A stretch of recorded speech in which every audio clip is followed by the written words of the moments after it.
우리 함께 합독하도록 하겠습니다. 예수는 지혜와 키가 자라가며 하나님과 사람에게 더욱 사랑스러워 가시더라. 아멘. 우리 이 말씀을 가지고요, 옆에 계시는 분의 이름을 넣어서 우리 함께 좀 축복했으면 좋겠습니다. 이름을 꼭 넣어주세요. 정옥이는 이렇게 함께 이 말씀에 예수님을 빼고 이름을 넣어서 우리 좀 축복하겠습니다. 시작. 혜경이는 지혜와 키가 자라가며 하나님과 사람에게 더욱 사랑스러워 가더라. 아멘. 네, 얼굴 좀 보세요. 이렇게. 부부인데 얼굴도 안 보고 그냥 앞만 보고 이렇게 하고 계세요. 다시 두 분만 해보도록 하겠습니다. 상의는 해보세요. 네. 이제는 나 자신을 향해서 좀 축복했으면 좋겠습니다. 나의 이름을 넣어서 혜경이는 지혜와 키가 자라며 이렇게요. 시작. 혜경이는 지혜와 키가 자라가며 하나님과 사람에게 더욱 사랑스러워 가더라. 아멘. 사랑스러워 가시더라 이렇게 하면 안 돼요. 내 이름을 넣고 사랑스러워 가더라. 아멘. 그리고 토닥토닥 이렇게 해주세요. 아멘. 우리가 예수님 안에서 우리의 모든 인격이, 전 인격이 이렇게 건강하게 성장해 갔으면 좋겠습니다. 우리의 육신이 자라가고 또 성장해 가는 것처럼 우리의 삶이 나이를 먹어갈수록 더 밝아지고 우리의 영적인 눈이 더 밝아지고 예수님을 알아가게 되고, 그래서 정서적으로 건강한 삶을 우리가 살아갔으면 좋겠습니다. 오늘은 지난달에 이어서요, 피터 스카지로 목사님이 쓰신 정서적으로 건강한 영성 두 번째 시간을 갖고자 합니다. 지난달에 혹시 무엇을 했는지 기억하시나요? 잘 모르시죠? 기억 안 나시죠? 괜찮습니다. 연결되는 건 아니니까요. 지난달에는요, 건강하지 못한 영성의 증상에 대해서 알아봤어요. 내가 성장하고 있다는 착각을 갖고 있지는 않은지, 그리고 내가 정서적으로 건강하지 못한 어떤 증상들이 있는지, 이런 것들을 좀 알아보았는데요. 오늘은 건강한 영성에 이르는 길이 어떤 길인지 스카지로 목사님이 7단계를 제시하고 있는데 그 중에 몇 가지만 좀 살펴보고 싶습니다. 그 7단계는 이렇습니다. 첫 번째 단계는요, 자기 인식에 정직하라입니다. 두 번째 단계, 과거를 직면하라. 세 번째 단계, 당신의 통제권을 내려놓으라. 네 번째 단계, 슬픔을 성장의 원동력으로 삼으라. 다섯 번째 단계, 안식하고 날마다 기도하라. 여섯 번째 단계, 제대로 사랑하는 법을 배우라. 마지막 7번째 단계는요, 자신만의 삶의 규칙을 개발하라 입니다. 이 단계를 우리가 거쳐 나갈 때 우리가 정서적으로 건강한 영성을 소유하게 된다라고 가르쳐 주고 있는데요. 그 가운데 네 가지를 좀 저희가 살펴볼 텐데, 과거를 직면하라. 두 번째는 당신의 통제권을 내려놓으라. 세 번째는 슬픔을 성장의 원동력으로 삼으라. 네 번째는 안식하고 날마다 기도하라. 이 부분을 좀 살펴보도록 하겠습니다. 첫 번째, 과거에 직면하라의 소제목을요, 이 스카지로 목사님을 이렇게 이야기합니다. 당신의 발목을 잡는 과거와 화해하라 라고 말하고 있어요. 참된 영성은요, 우리를 자유롭게 해서 현재의 삶을 굉장히 즐겁고 기쁘게 살아가게 합니다. 그렇지만 우리가 한 발자국 더 나아가기 위해서는 뒤로 물러나 우리의 과거와 대면해야 되는 것이죠. 우리의 과거와 대면하는 것은 쉽지 않은 일인 것 같습니다. 왜냐하면 아픔도 겪어야 되고, 기억하고 싶지 않은 것들을 기억에서부터 끄집어내야 하고, 우리가 느끼지 않고 덮어두었던 감정을 또 우리가 드러내야 하는 거기 때문에 우리의 과거와 대면하는 일은 그렇게 쉬운 일은 아닙니다. 우리가 세상을 살아갈 때 우리는 영향을 참 많이 받게 되는데, 외적인 사건들도 그렇지만 환경의 영향을 많이 받고 저희는 살아가게 되죠. 그 중에서 가장 영향을 많이 받는 집단이 어떤 집단인지 아세요? 잘 듣고 계시죠? 네. 가장 많이 영향을 받고 있는 집단은 가족이에요. 가족입니다.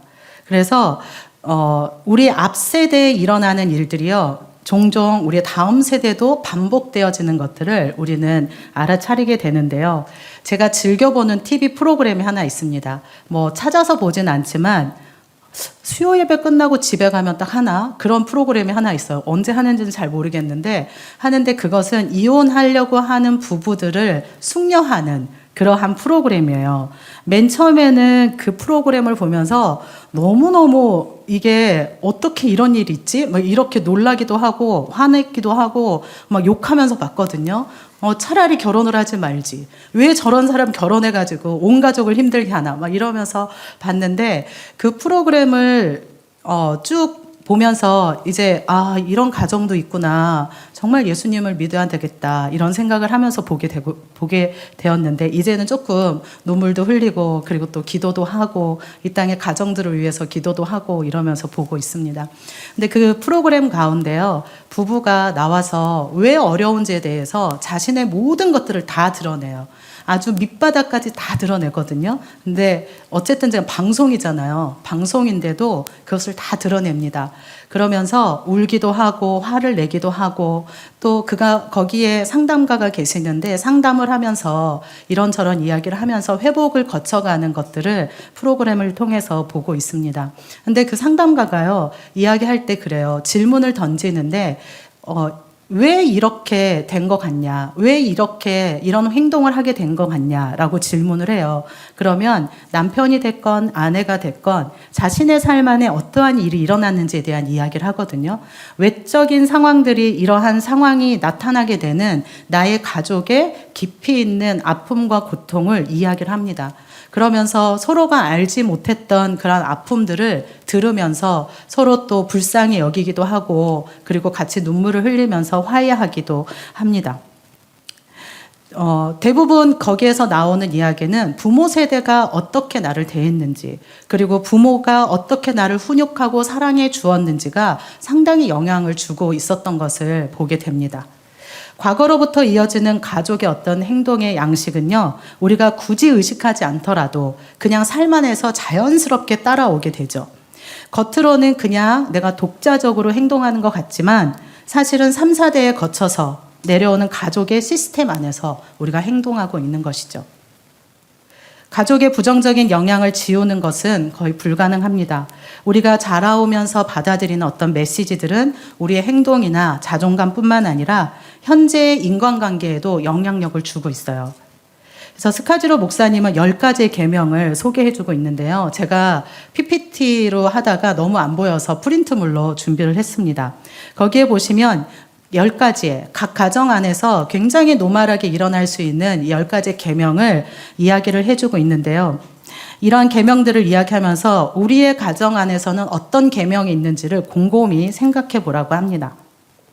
혹시 이제 보시면서 우리 가정에는 이러한 것들이 조금 더 있다라고 하는 부분들도 있을 텐데 성도님들의 가족이 지켜야 했던 계명은 어떤 것들이 있습니까? 그리고 또 우리의 자녀들에게 나는 어떤 계명을 지켜야 한다고 가르치고 있습니까?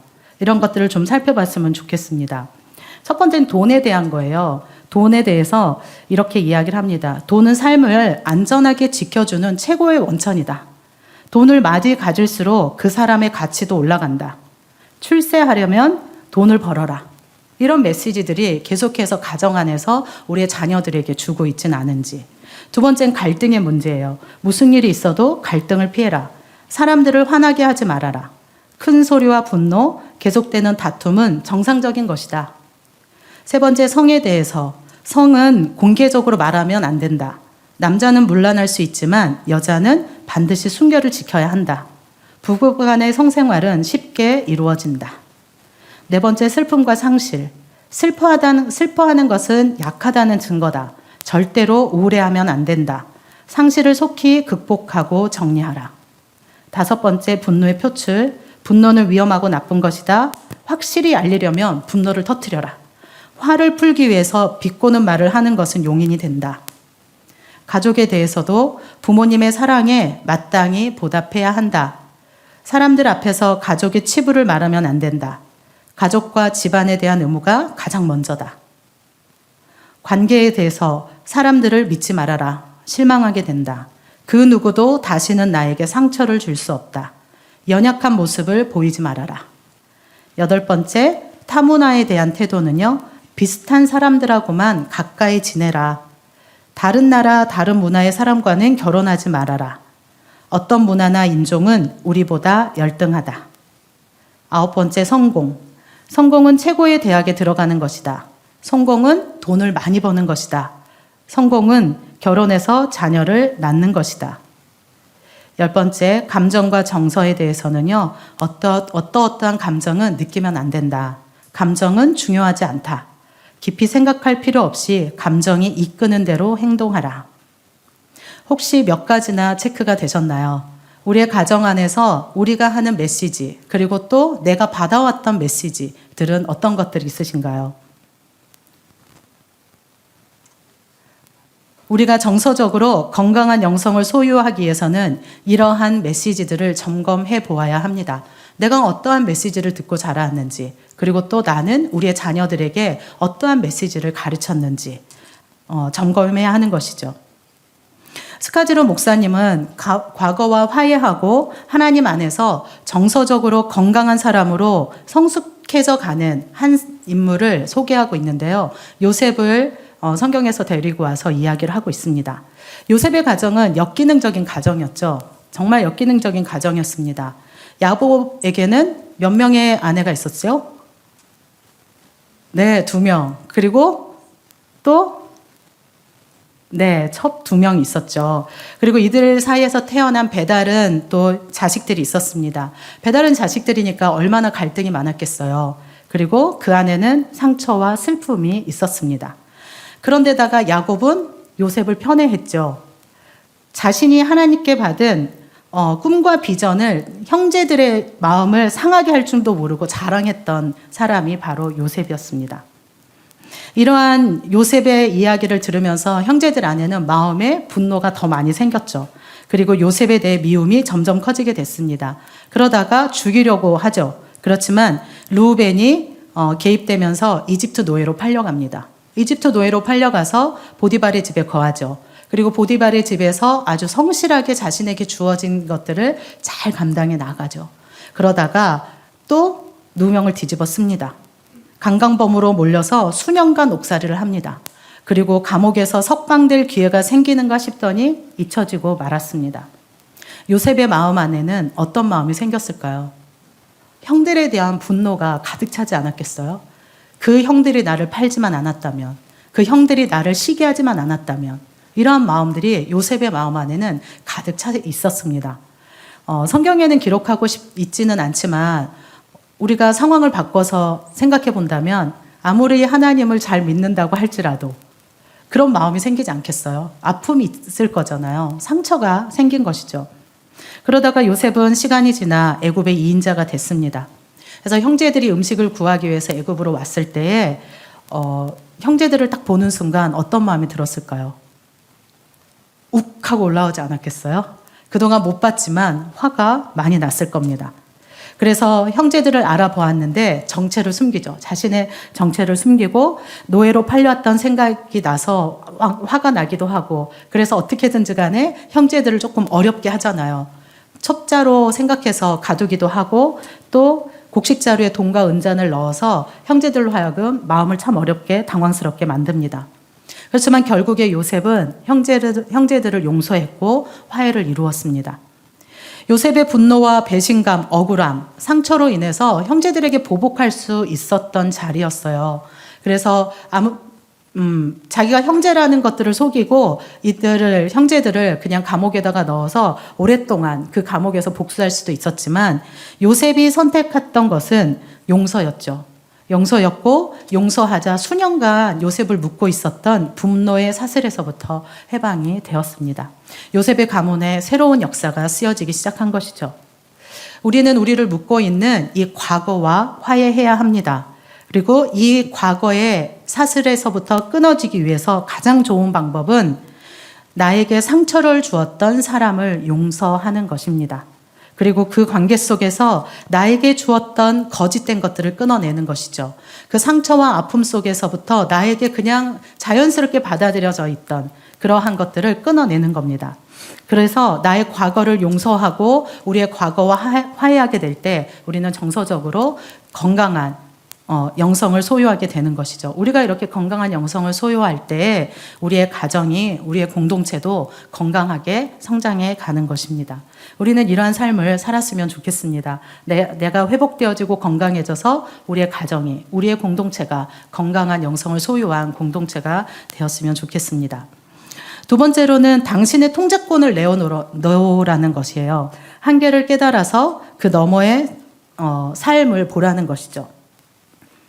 정서적으로 건강한 영성을 소유하기 위해서는요, 우리는 장벽을 돌파해야 하는 고통이 수반됩니다. 우리의 신앙의 선배님들은 이런 시간을 영혼의 어두운 밤이라고 부르기도 했습니다. 영혼의 어두운 밤이라고 그냥 단어 하나로 이렇게 이야기하기에는 너무나도 이렇게 다가오지 않잖아요. 근데 이 영혼의 밤이라고 하는 것은 우리의 믿음의 뿌리까지 흔들리는 그러한 시험을 얘기합니다. 예수님을 따르는 사람들은 어떤 경로를 통해서든지 간에 예외 없이 장벽을 마주하게 됩니다. 이렇게 우리를 가로막는 벽의 본질을 이해하지 못하면 우리는 오랜 시간 동안 고통과 혼란을 겪게 되어지죠. 그렇지만 우리 안에 있는 이 장벽을 우리의 선물로 받아들인다면, 하나님이 우리에게 주신 선물로 받아들인다면 우리의 삶은 성숙을 향해 갈 수 있게 됩니다. 스카지로 목사님은 더 깊은 믿음으로의 여정에서 기록하고 있는 신앙의 6단계를 소개하고 있습니다. 그 그림에 나와 있는데요. 각각의 단계를 보면은요, 이렇게 나와 있어요. 첫 번째로는 하나님을 알고 삶이 변하는 단계라는 거예요. 우리의 믿음의 단계가 어린아이든 어른이든 예수 그리스도를 만나서 영적으로 여정이 시작되는 단계, 그리고 우리에게 하나님의 은혜가 필요하다는 것을 깨닫고 그분과 관계를 맺기 시작하는 단계라는 거예요. 그렇게 하다 보면 두 번째 단계로 넘어가게 되는데, 제자로서 자라가는 단계입니다. 하나님이 어떤 분이신지, 그리스도의 제자가 된다는 것이 무엇인지를 배우는 제자의 단계가 신앙의 훈련을 통해서 공동체의 일원으로 뿌리를 내리는 시기라는 거죠. 그러다 보니까 또 3단계로 넘어가게 되는데, 자연스럽게 내가 받은 은혜를 나만 누리는 것이 아니라 나의 은사와 재능을 가지고 제자로서 섬김의 삶을 사는 그런 단계로 넘어가게 된다는 거예요. 활동적인 삶으로 넘어가게 되는 것이죠. 그런데 이 지점 어디선가에서 신앙인들은 벽에 부딪히게 되어집니다. 신앙에 대한 갈등과 의심, 그리고 봉사로 인하여서 너무나도 지쳐버리는 마음, 그리고 공동체의 갈등들이 이 지점 어딘가에서 일어나게 된다는 것이죠. 그래서 이러한 장벽이 있는데, 이 장벽과 그 다음으로 넘어가는 네 번째 단계인 내적인 여정은요, 아주 밀접하게 연결되어 있습니다. 앞길을 가로막는 이 벽 때문에 내적인 여행을 시작하기도 하고, 또 내적인 여행을 시작하기 때문에 이 벽을 통과하기도 하는 것이죠. 이 내적인 여행을 통하여서 우리는 하나님과의 친밀한 교제 가운데, 친밀한 사귐 가운데 우리가 들어가게 되는 것입니다. 그래서 이 벽을 통과하고 나면 더 깊은 하나님하고의 관계 가운데로 나아가기 때문에 우리는 성숙을 향해 나아가게 된다는 것이에요. 그래서 이 벽을 통과하고 나면 마음에서부터 우러나오는, 누군가의 해야 한다란, 누군가가 하나님을 믿고 그리고 또 이 정도의 신앙생활을 했으면 이 정도의 봉사를 해야 된다라고 이야기하는 외적인 것에서부터 들어와서 우리가 무엇인가 섬김의 삶을 살아가고 봉사를 하고 하는 것이 아니라, 우리의 마음 안에 주님과의 친밀한 교제와 사귐 안에서 이루어지는 그 힘으로부터 자연스럽게 우리가 하나님을 섬겨가며 산다는 것이죠. 이것이 바로 외적인 여행이 되는 것입니다. 그러다 보면 이러한 벽을 통과하고 내적인 여행을 통해서 주님과의 친밀한 교제를 갖고, 그것을 통하여서 우리가 섬김의 삶을 살다 보면 그것이 마지막 6단계인 사랑의 사람으로 변화되어진다는 것이죠. 우리는 갓난아기가 유년기와 청소년기를 거쳐서 성인이 되는 것처럼 영적인 단계에도 이러한 단계들을 거친다는 것입니다. 신체적인 성장과는 다르게 영적인 단계는요, 어떤 단계에서는 조금 정체하기도 하고, 또 어떤 단계에 가서는 내가 나가지 않기로 선택할 수도 있어요. 그렇지만 이 벽이 일생에 있어서 한 번만 우리에게 다가오는 것이 아니라 평생에 여러 번 우리에게 이 벽이, 신앙의 벽이 우리를 가로막고 장벽이 생긴다는 것이에요. 그래서 하나님과 관계를 맺고 살아가는 동안 우리는 수도 없이 매번 벽에 부딪히면서 살아가게 되는 것이죠. 그렇지만 이 벽 앞에서 우리가 하나님을 신뢰하고 하나님을 기다릴 때 이 벽을 통과하고 나면 우리가 성장의 길을, 성숙의 길을 가게 된다고 스카지로 목사님은 이야기를 하고 있습니다.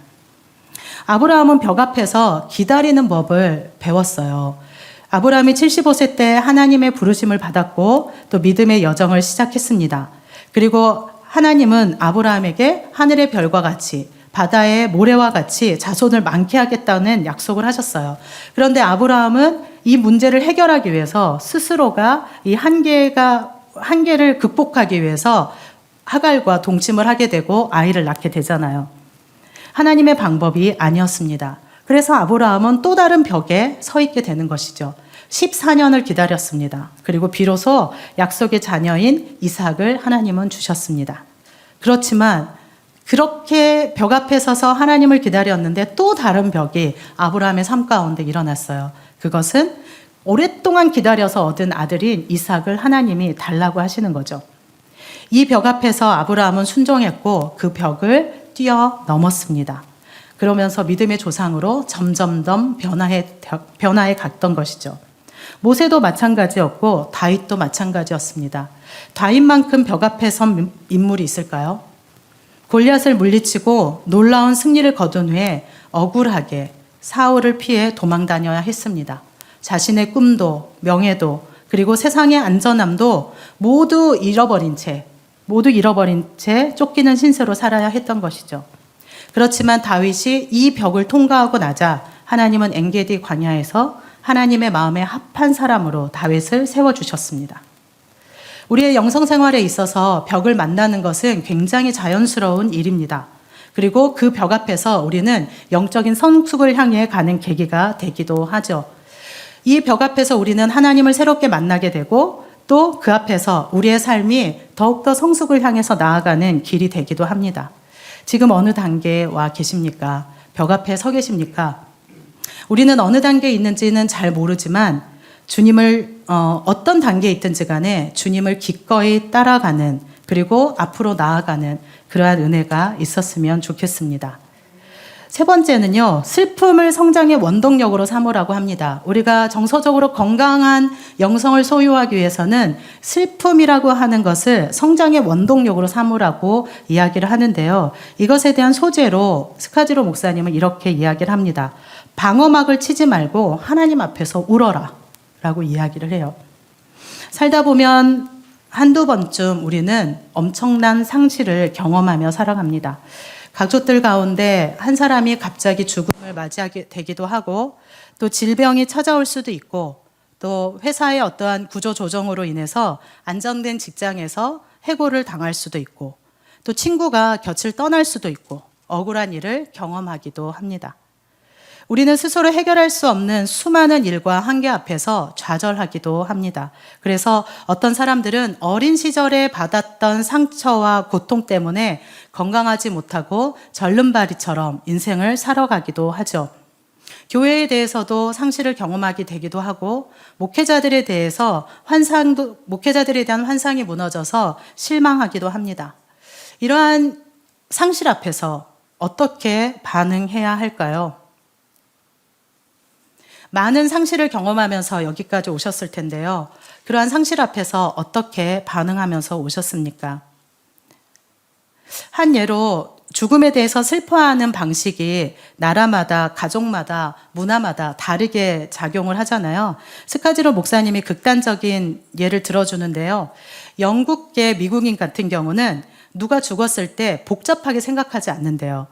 그래서 이렇게 이야기한답니다. 복잡하게 생각할 거 없어. 그러면서 장례를 굉장히 현실적이고 실용적으로 준비를 한다고 해요. 그래서 한 여성이 자신과 쌍둥이인 언니가 죽었는데 이 장례식에 참석을 하지 않았어요. 그래서 왜 장례식에 참석하지 않았냐라고 물어보니까 그 여성이 이렇게 이야기를 합니다. 비행기 값을 굳이 지불하면서 거기에 참석할 이유가 없잖아요. 이미 언니는 죽었는데요. 어떻게 생각하면 되게 맞는 이야기 같기도 해요. 살아있을 때 잘하고 서로 관계 맺고 이랬으면 더 나은데 죽으면 잘 모르잖아요. 근데 그렇게 이야기를 해서 결국엔 장례식장에 참여하지 않았다고 해요.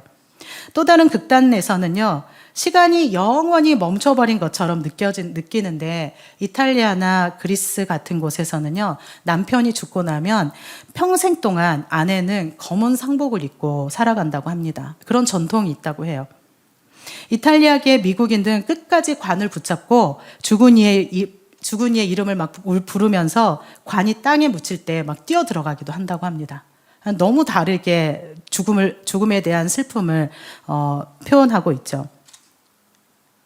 사람들은 이러한 고통과 또 상실을 잃어버리기 위해서 때때로 멍하게 TV 앞에 앉아서 채널을 여기저기 돌리기도 하고 또 무엇인가에 집중하면서 바쁘게 일을 처리하기도 합니다. 폭식을 하기도 하고 여행을 하기도 하죠. 그러면서 상실의 고통을 그냥 모른 채 합니다. 내 안에 있는 슬픔과 아픔을 그냥 뒤로 던져버리는 거죠. 특히 잘못된 신앙은 우리로 하여금 슬퍼하는 것은 하나님을 믿지 않는 태도라고 이야기하기도 합니다. 하나님을 믿는다면 슬퍼할 이유가 없잖아. 이렇게 이야기하기도 하거든요. 저자는 우리에게 고통과 상실 앞에서 우리가 사용하는 몇 가지의 방어막을 소개해주고 있는데 어떠한 방어막이 있는지를 살펴보도록 하겠습니다. 어떤 방어막이 있는지 한번 체크해 보세요. 첫 번째는 부정이에요. 상실과 고통과 아픔을 우리가 부정하는 거죠. 현실의 고통스러운 측면을 외적으로나 내적으로 인정하지 않고 부정하는 거예요. 괜찮지 않은데 괜찮은 척 하는 거죠. 슬픈데 슬퍼하지 않는 거예요. 아, 괜찮아. 하나님이 계시는데 뭐. 근데 마음은 너무 울고 있어요. 네. 그리고 두 번째로는 축소하는 겁니다. 잘못을 인정은 하지만 실제 사실보다 덜 심각하게 받아들이는 방어 기제예요. 저 같은 경우는 여기에 체크가 되었어요. 문제를 좀 크게 보지 않는 성향이 저한테는 있습니다. 그래서 이거를 청년들이랑 체크를 좀 해봤거든요. 근데 제가 이제 이 축소하는 것을 체크를 하니까 저희 상담을 공부하고 있는 청년이 저한테 질문을 막 이제 퍼부었어요. 왜냐하면 이게 어디서부터 왔는지 이 친구가 이제 직업을 전공을 했던 것처럼 막 저한테 질문을 퍼부었어요. 그래서 제가 어디서부터 이게 내가 축소하는 버릇이 생겼는지 알게 됐거든요. 그건 뭐냐면 저희 아버지가 어렸을 때 늘 저희들한테 그랬어요. 괜찮아, 이것쯤이야 뭐. 이런 것은 문제도 아니야. 이런 말씀을 많이 하셨어요. 그래서 만약에 가다가 딱 넘어지잖아요. 그러면 괜찮아. 뭐 넘어질 수도 있어. 그냥 일어나면 돼. 근데 저는 아팠거든요. 그래서 울락말락 하다가 그냥 괜찮은가? 하고 일어났던 거죠. 그래서 저한테는 문제와 상실과 고통을 약간 크게 보지 않는 그런 태도가 생겼던 것 같아요. 세 번째는 책임 전가입니다. 다른 사람 탓을 하는 거죠. 내가 이렇게 된 것은 남편을 잘못 만나서 그래. 이렇게 책임을 전가하고 그 다음에 자책하는 겁니다. 책임 전가와 다르게 다른 모든 책임을 자신에게 돌리는 거죠. 내 남편이 이렇게 된 것은 나 때문이야. 우리의 자식이 이렇게 된 것은 내가 잘못 키워서 그래. 내가 그때 좀 이랬었다라면 이렇게 자책하는 거죠. 다섯 번째는 합리화입니다. 변명하고 자신을 정당화시켜요. 데이트 폭력에서 많이 일어나는 방어 기제인데 남자친구가 친구를 때리고 난 다음에 그렇게 얘기하잖아요. 너 알지? 내가 사랑해서 그러는 거. 정말 말도 안 되는 그러한 것들을 이야기를 합니다. 그렇게. 여섯 번째로는 지적으로 처리하려고 합니다. 내 상황은 전 세계에서 고통당하는 사람들에 비해 그다지 나쁘지 않아. 내가 왜 이것 때문에 울어야 해? 내가 왜 우울해야 돼? 이렇게 이야기를 하는 거죠. 그러면서 괴로운 감정을, 슬픈 감정을 받아들이지 않는 것입니다. 일곱 번째로는 주의를 분산시키는 방법이에요. 부정적인 것에 초점을 맞추지 말고 행복했던 시간을 생각해 보라고 하면서 주제를 바꾸는 것이죠. 이러한 일곱 가지의 이런 방어 기제는요, 건강하지 못한 방어 기제입니다. 우리가 정서적으로 건강한 영성을 갖기 위해서는 슬픔과 고통과 상실과 아픔을 건강하게 표현하는 방법들을 알아야 합니다. 체크해 보셨나요? 7가지 중에 몇 개가 체크가 되셨나요? 나의 방어 기제는. 안 해보셨어요?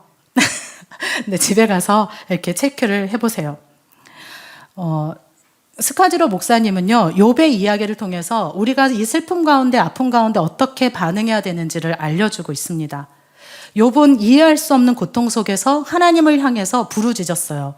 그리고 아주 거친 기도를 올렸습니다. 하나님께 자신이 지금 어떤 기분인지에 대해서 하나님께 말씀드렸고, 하나님 앞에서 몸부림을 쳤습니다. 그리고 하나님을 의심하기도 했고, 눈물을 쏟아내기도 했습니다. 욥은요, 자신에게 처한 이 모든 상황들, 이 아픔과 고통과 이해할 수 없는 것들을 피하지 않고 하나님을 향해서 가지고 나아갔던 것입니다. 우리는 이러한 우리의 삶에서 일어난 일들에 대해서 뒤로 던져버릴 것이 아니라 대면해야 하는 것이죠. 그래서 울어야 할 때 울어야 하고, 화가 날 때 화를 내야 합니다. 애도해야 할 때 우리가 애도하지 않으면 우리의 영혼은 망가지게 되어 있습니다. 그러면서 우리가 그렇게 슬픔과 분노와 아픔을 하나님 앞에 드리면서 하나님께서 우리를 만지실 것을 기대하는 것이죠. 이렇게 할 때 우리는 건강한 영성을 소유하게 되어집니다. 정서적으로 건강해야 우리가 하나님의 말씀을 받아들일 때에도 그냥 그 말씀 그대로 받아들여지게 되거든요. 이렇게 삐딱하게 받아들여지지 않고. 그래서 우리 안에 있는 이러한 상실과 아픔들을 하나님 앞에 그대로 내어놓아야 하는 것이죠. 마지막 네 번째로는요, 안식하고 날마다 기도하라는 겁니다. 우리가 정서적으로 건강한 영성을 소유하기 위해서는 안식이 필요하고요, 날마다 기도하는 것이 필요합니다. 그래서 이 스카지로 목사님은 소재를 이렇게 이야기하고 있어요. 굉장히 멋진 말인데요. 숨을 고르고 영원의 공기를 마셔라. 숨을 고르고 영원의 공기를 마시라고 이야기를 합니다. 다시 집으로 가는 길이라는 책의 저자이신 파커 팔머는요, 미 중부 지역에 사는 농부들의 이야기를 하고 있어요.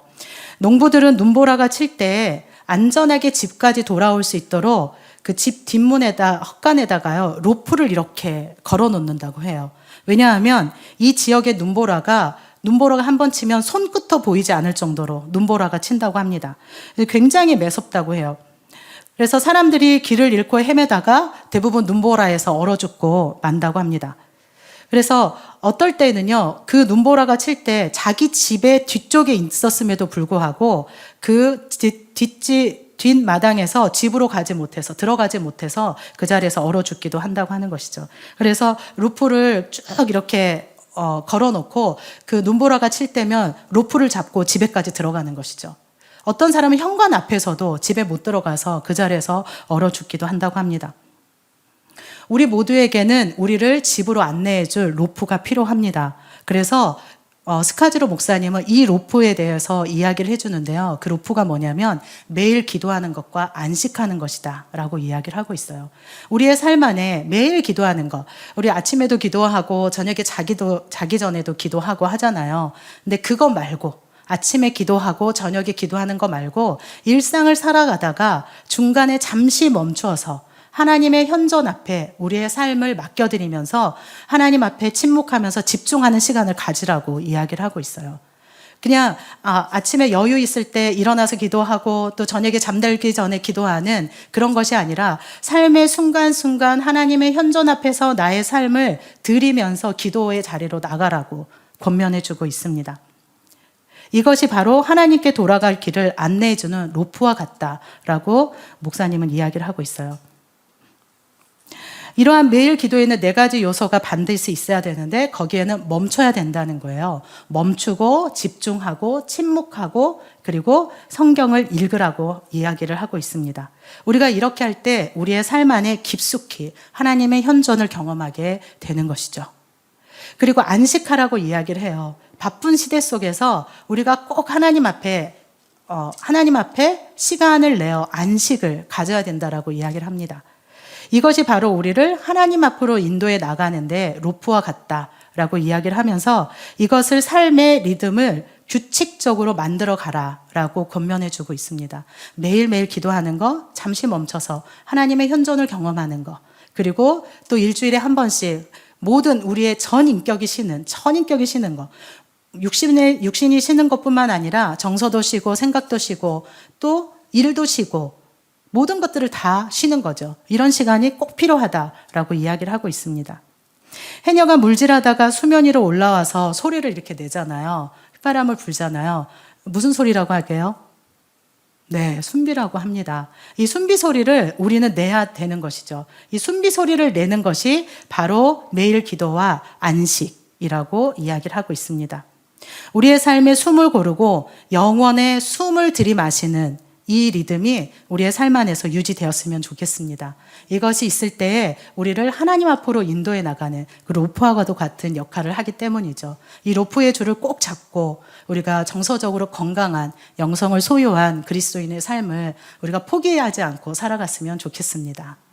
이 시간 우리 함께 기도하시겠습니다. 기도할 때 우리의 자신을 정직하게 들여다보고 하나님 앞에 우리의 삶을 좀 꺼내 놓으면서 하나님 정서적으로 건강한 영성을 향해 나아가도록 인도해 주십시오.